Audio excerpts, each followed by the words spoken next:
Congratulations, Mrs. Delilah, the doctor spoke, looking at the ultrasound monitor screen. You are pregnant. I froze with surprise. Really? I said, are you sure? I didn't know what was I asking her and why. I should have been jumping with excitement on my bed after hearing this news. The good news both John and I had been waiting for years. Our marriage had been 7 years old, and we were trying for a baby. Despite the fact John had never put pressure on me, yet I knew our weakening relationship needed a baby to support it. John doesn't say it, but he needs an heir for his wealth. He needed it for all the right reasons, yet I was failing to give him the happiness he deserves. I was sad until this moment. Yeah, you are going to be a mother, she told me again. I'm prescribing you some vitamins. And please take good care of yourself, she said, and I left her room. Lily, my best friend from high school, was waiting outside the room. Tell me what I have been waiting to hear all this time. I nodded, my cheeks blushed. Oh my God, he cheered up. I had been so happy that I thought my husband would be over the moon tonight after hearing this news. But things turned out different. When I reached home to surprise him, he had planned a terrible surprise for me too. The silence of the house felt heavy, but I didn't mind. I was buzzing. I looked down at the grainy, black and white ultrasound photo tucked into my pocket, my little secret. My doctor had seen the light in my eyes and told me to call John right then and there. But my best friend pulled the phone from my hand. Tell him in person, she'd whispered. See his face when he hears he's going to be a father. I took her advice. I spent the evening baking his favorite lemon cake and decorating the dining room. I wanted everything to be perfect for our new beginning. But as the clock ticked past midnight, the excitement started to sour into worry. By 1 a.m., my calls went straight to voicemail. At 1:30 a.m., the front door finally clicked open. John, I've been so worried. The words died in my throat. John wasn't alone. Standing beside him, looking entirely too comfortable, was Lena, our boss. She wasn't wearing her usual sharp blazer. She looked like she had just come from a gala, her hand resting firmly on my husband's arm. She was in a beautiful white gown. Better than the one I wore on my wedding. Well, it had been 7 years ago. It realized that I have grown old, and John liked newness, modernity and class, which Lena reflects. What is she doing here? I asked, my voice trembling. I glanced at the cake, the candles now nothing but melted wax. John didn't look guilty. He looked exhausted, like I was a chore he was finally finishing. We need to talk, he said, his voice cold. In front of her? I gestured to Lena. John, I have something to tell you. Something life-changing. Please, just let her leave so we can... She's not leaving, John interrupted. He stepped further into the light of the hallway. And there's nothing you can tell me that changes the fact that Lena and I are together. We've already committed to each other. We're married. The room spun. Married? John, what are you talking about? You're married to me. I felt like someone dragged the carpet beneath my feet. I waited for the punchline. I waited for him to say it was a sick joke. Instead, he reached into his inner coat pocket and pulled out a thick envelope. He set it on the table right next to the ultrasound photo. I had just pulled out to show him. I didn't just marry her, he said, his eyes meeting mine with a terrifying lack of emotion. I've already filed the paperwork to end this. You're being served. Everything is in there. I looked from the legal documents to the ultrasound in my hand. The major bomb I thought I was dropping was nothing compared to the wreckage he had just created. I was standing there carrying his child, while he stood there with his new wife, handing me a goodbye. I felt like I was trapped in a nightmare, waiting for the moment I'd wake up and find him tucked under the covers beside me. But John, you never said, I finally forced out, my voice a hollowed-out shell of its former self. You never said you were unhappy. You never said you liked her. We were a family. We were building a life together. John didn't flinch. He didn't even have the decency to look ashamed. Instead, he let out a sharp, mocking sigh, as if my very presence was an inconvenience he was tired of dealing with. A family? Delilah, look at yourself, he said, his voice dropping into a tone of cold disgust. He stepped closer, not to comfort me, but to scrutinize me like a broken tool. Lena has a spark, an energy that draws people in. Unlike you, look at your hair, your skin. You're aging, Delilah. Those wrinkles greet me before your smile even has a chance to. And frankly, I'm tired of looking at them. The words felt like physical strikes to my chest. I instinctively reached up to touch my face. The same face he used to call beautiful just a year ago. The way you dress, the way you carry yourself. It doesn't match my standards anymore, he continued, his words gaining momentum as he paced the room. I had spent all evening decorating for him. Do you have any idea what my position in society is now? I have a reputation to uphold. My friends, they laugh behind your back. They tell me every day that a man like John doesn't deserve a mediocre wife. They're right. I've outgrown you. He turned to Lena, his expression softening into something like pride. He reached out and grabbed her arm, pulling her forward to stand directly in front of me, like a trophy he was unveiling. Look at her, he commanded. Look at the class, the elegance. She doesn't just fit into my world. She commands it. She impresses everyone she meets. She is perfect. She is everything you failed to be. A jagged, broken sob tore through my throat. I couldn't hold it back anymore. I bit my lips so hard I tasted copper, but the grief was too big to contain. I leaned against the table for support, my hand brushing against the hidden ultrasound photo, the tiny life inside me that was currently being rejected along with its mother. Lena, who had been watching the destruction of my life with a look of polished boredom, finally spoke. Her voice was smooth, devoid of any empathy. Honey, she said, resting a manicured hand on John's chest, she really needs to go. She can't stay here tonight. It's uncomfortable for everyone. John nodded, his gaze hardening as he turned back to me one last time. The man I had loved was gone, replaced by a stranger with a heart of stone. She's right, John said firmly. We are done, Delilah. This relationship, this marriage, it's over. Take your essentials and empty my place. You don't belong in this house.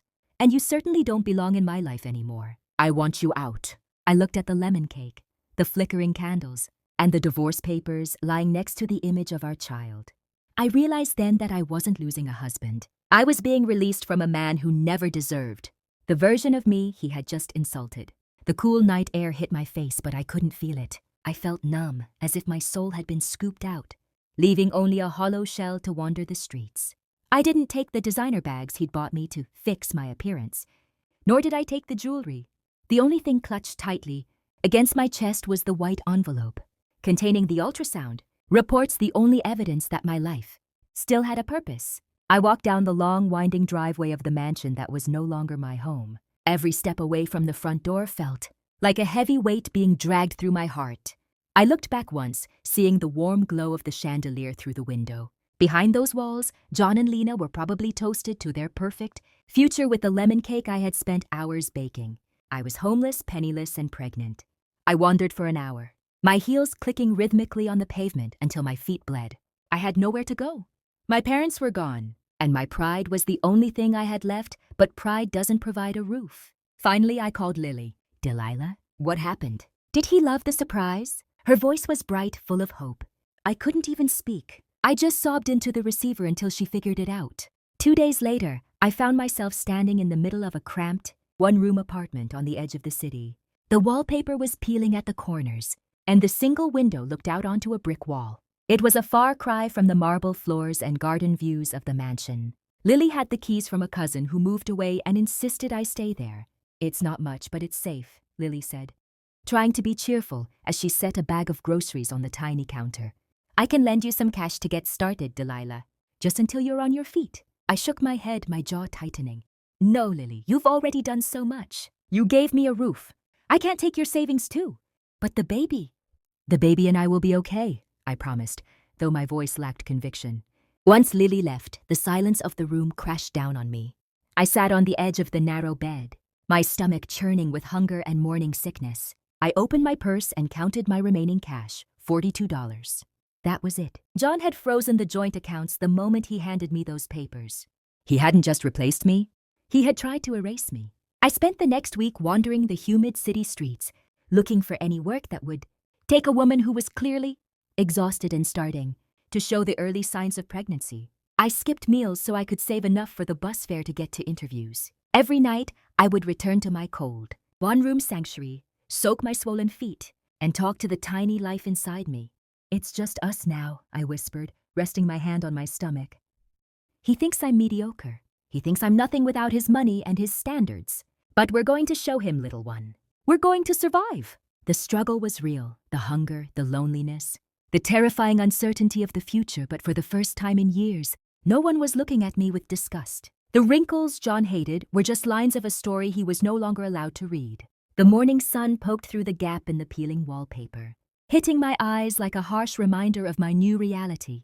I sat up, my back aching from the thin mattress, and felt the familiar wave of nausea that had become my daily companion.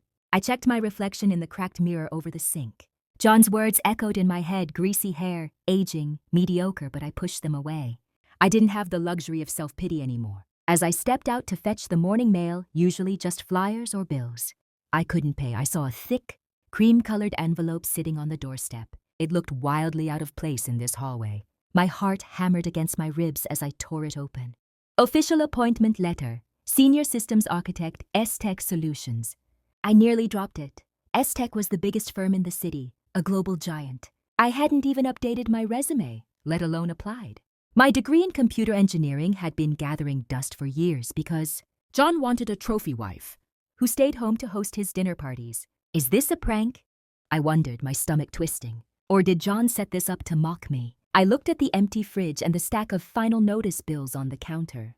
Suspicion was a luxury for the rich. Survival was for the desperate. Whether this was a mistake or a miracle, I had to take it. I spent an hour scrubbing my skin until it glowed and pulling my hair into a sharp, professional bun. I dug out the one blazer I hadn't left behind. When I arrived at the towering glass monolith of S-Tech, the air smelled like expensive coffee and success. I felt like an imposter. Delilah Evans? A young assistant asked, appearing out of nowhere. We've been expecting you. Here is your keycard. Your workstation is on the 42nd floor, and your initial project brief is already on your desk. Wait, I stammered, clutching the strap of my bag. I haven't even had an interview. Who authorized this? Who sent that letter? The assistant gave me a polite, rehearsed smile. The hiring was done at the executive level. Miss Evans, all the paperwork is in order. Shall I show you to your office? The work was intense, but as soon as I sat in front of the monitors, my fingers remembered the rhythm. Code flowed from me like a dam breaking. Years of suppressed talent poured into the screen. By noon, I had solved a bug that the team had been struggling with for weeks. But the mystery gnawed at me. I needed to know who had reached out a hand to pull me from the wreckage. During my lunch break, I went down to the main reception. Excuse me, I said to the receptionist, trying to keep my voice steady. I started today, but I never met the person who hired me. I need to speak with the CEO or the department head. I need to know why I'm here. The receptionist typed something into her computer, her expression turning professional and distant. I'm sorry. Ms. Evans, the details of your recruitment are marked as highly confidential. The benefactor requested total anonymity. Benefactor. I repeated, the word tasting strange. So it was a personal choice? I can't say more, she replied, looking back at her screen. But the CEO is very pleased with your progress so far. Welcome to the team. I walked back to the elevator, my hand resting protectively over my stomach. Someone out there knew who I really was. Not the mediocre wife John saw, but the brilliant woman I had forgotten I could be. The following weeks were a blur of caffeine, complex algorithms, and late nights under the glow of triple monitors. My manager, Mr. Henderson, walked into my office one afternoon and dropped a heavy, leather-bound folder on my desk. Delilah, this is the Phoenix Project, he said, his voice grave. It's the biggest contract in the history of this company, a $10 million deal. The board is hesitant to give it to a new hire, but the executive office insisted. We are trusting you with this. Don't let us down. I didn't just work on it. I lived it. I poured every ounce of my frustration, my heartbreak, and my hope for my baby into that code. I stayed until the janitors left, perfecting every line, making sure the presentation was flawless. The day of the board meeting arrived. I walked into the glass-walled conference room, my professional suit hiding the small bump of my pregnancy. I didn't see John's mediocre wife in the reflection of the windows. I saw a shark. I delivered a presentation that was nothing short of a thriller sharp. Innovative and undeniable. When the final slide flickered off, the room was silent. For 3 seconds before the lead investor stood up and began to clap. We won. The $10 million deal was ours. The success party was a whirlwind of champagne toasts and congratulations. You're a legend, Delilah. My colleagues cheered. But even as I smiled and thanked them, my eyes kept drifting toward the top floor. I had been here 2 months, and I still hadn't seen the face of the person who had saved me from the streets. The next morning, the summons finally came. The chairman will see you now, the assistant said, buzzing me through the heavy mahogany doors of the penthouse office. My heart hammered against my ribs. I walked in, my heels muffled by the thick carpet. A tall, broad-shouldered man stood with his back to me, looking out over the city skyline. He looked powerful, imposing, someone who commanded respect without saying a word. Sir, I whispered, I wanted to thank you for the job, for believing in me when I didn't even believe in myself. The man turned around slowly. My breath hitched, and the world seemed to tilt on its axis. I never stopped believing in you. Delilah, he said, his voice thick with emotion. I just waited for you to believe in yourself again. It was my father, the man I had cut ties with 5 years ago when he told me. Peter was a gold-digging opportunist who would eventually break my heart. I had chosen John over him, and I had been too ashamed to go back to him when the walls came crashing down. Dad? I choked out, the tears finally breaking through. He walked across the room and pulled me into a hug that felt like the first safe place. I'd been in years. I've been watching you, he whispered into my hair. I knew you were struggling, but I knew if I just gave you the door, you'd be the one to knock it down. You're in Evans, Delilah. We don't stay down. I stood in my father's office, the weight of the last few months finally lifting off my shoulders. We held each other for a long time, an unspoken apology passing between us. I had been so wrong to choose John over the man who had raised me, but Dad didn't say I told you so. He just held me. I have something for you, he said, pulling back and reaching for a thick, black envelope on his desk. He handed it to me with a look of quiet intensity. I opened it, expecting a bonus or perhaps a deed to a new apartment. Instead, it was an invitation to a high-end judicial auction. My brow furrowed as I read the address. Dad, what is this? Why would I want to go to an auction for a foreclosed estate? Dad leaned back against his desk, crossing his arms. A cold, satisfied smile played on his lips. That isn't just any estate, Delilah. That's John's mansion. And the office building he ran his firm out of? That's on the block, too. I gasped, my hand flying to my mouth. He's bankrupt? How? It's only been a few months. He was a man built on sand, honey, Dad explained calmly. He made some reckless investments to keep up with Lena's standards. And when he lost a few key contracts, the ones you won for us, I might add his creditors came knocking. And Lena, the moment the bank accounts hit zero, she was gone. She didn't want a husband. She wanted a bank. She filed for her own divorce weeks ago. I sank into the leather chair, my head spinning. The perfect life John had traded me for had vanished like smoke. He had thrown me out like trash to chase a gold-plated dream that had turned into a nightmare. He's losing everything, Delilah, Dad continued, walking over to pat my back firmly. And I want you to be the one to walk into that auction and buy it all.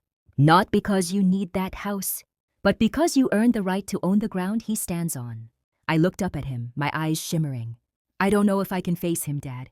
It's so much, so fast. He leaned down, his voice dropping into that low, protective tone I remembered from my childhood. Look at me.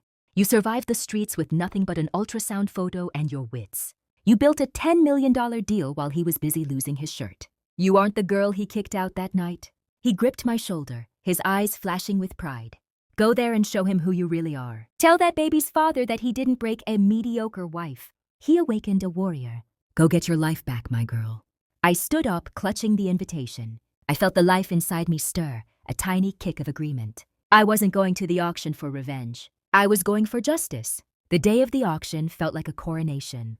I stood before the full-length mirror in my new apartment, smoothing down the fabric of a bespoke, midnight blue silk gown. It was structured and regal, elegantly skimming over my growing bump without hiding it. My hair, once called greasy and unkempt, was styled into a sophisticated, glass-like ponytail. I wore a single strand of heirloom, pearls from my father and a pair of diamond studs that caught the light with every turn of my head. I didn't look like a victim. I looked like the CEO of my own destiny. When I stepped out of the black sedan, at the front of the mansion, the very house I had been kicked out of in the middle of the night, the cameras flashed. I ignored the whispers and walked into the grand foyer with my head held high. The room was packed with the society John had been so desperate to impress. And there, in the corner, stood John. He looked haggard. His suit was wrinkled, his eyes were bloodshot, and the standards he had bragged about were nowhere to be found. He was clutching a drink, watching his world be sold piece by piece. We will now begin the bidding for the estate at 42 Crestview Drive, the auctioneer announced. Starting at $5 million. The bidding climbed quickly. 6 million, 7. I stayed silent, watching John's face fall as the numbers rose. He looked like he was mourning a dead relative. 9 million? A developer in the front row called out.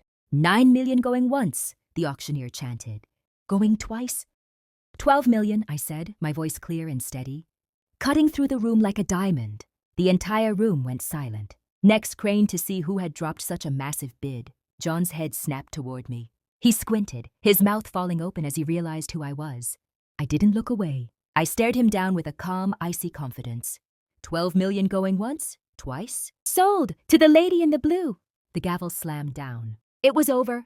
The house, the land, and every memory in it belonged to me. As the crowd began to disperse, I walked straight toward John. He looked like he wanted to run, but his legs seemed frozen. He looked at my glowing skin, my expensive dress, and then his eyes dropped to the unmistakable curve of my stomach. Delilah, he rasped, his voice shaking. I'm the owner of this house, John, I said, my voice low so only he could hear. And the woman you called mediocre just bought your life with the bonus she earned from a single deal. I didn't know, he stammered, his eyes fixated on my bump. About the baby. Delilah, please. Lena left me. I have nothing. I made a mistake. We can be a family again, right? For the child? I looked at him, really looked at him, and felt nothing but pity. The man I had once loved was a ghost. You didn't want a family, John. You wanted a trophy. And you didn't want a wife. You wanted a mirror to reflect your own ego. I leaned in closer, a small, triumphant smile touching my lips. The baby and I are doing just fine. But you have 10 minutes to take. What's left of your standards? And get off my property. I turned my back on him, the silk of my gown swishing against the floorboards of my home. I didn't look back. I had a nursery to design. 1 year later, the sun streamed through the floor-to-ceiling windows of the executive suite at Evans S. Tech. I stood at the window, the city skyline stretching out before me. But my focus wasn't on the buildings. It was on the small wooden cradle tucked into the corner of my office. My son Leo was fast asleep, his tiny hand curled into a fist. He was the CEO of my heart, and every decision I made, every contract I signed was for him. My father's words echoed in my mind daily. You are a warrior. I wasn't just surviving anymore. I was leading. The mediocre woman John had discarded was gone. In her place was a woman who had tripled the company's valuation and appeared on the cover of business magazines. My skin glowed, not because of expensive creams, but because of the peace that comes with knowing your worth. Later that afternoon, I traded my blazer for a soft cashmere sweater and drove to the prestigious preschool where Leo had just started his early development classes. It was time for the parent-teacher check-in. As I walked down the hallway, I saw a man sitting on the low wooden bench outside the classroom. He looked older than his years, his clothes a bit too loose, his posture slumped. It was Peter. Following the court-mandated visitation and communication schedule, this was one of the few times we ever crossed paths. He wasn't the high society man anymore. He worked a mid-level job in a firm half the size of mine and lived in a modest apartment. Delilah, he said, standing up as I approached. There was no arrogance in his voice now, only a quiet, haunting regret. He looked at my designer bag, my confident stride, and the way the teachers greeted me with immense respect. Hello, John, I said, my tone polite but distant. I didn't feel anger toward him anymore. Anger requires energy, and I had none to waste on him. I saw the news about the new tech hub you're building, he stammered, twisting his keys in his hand. It's impressive.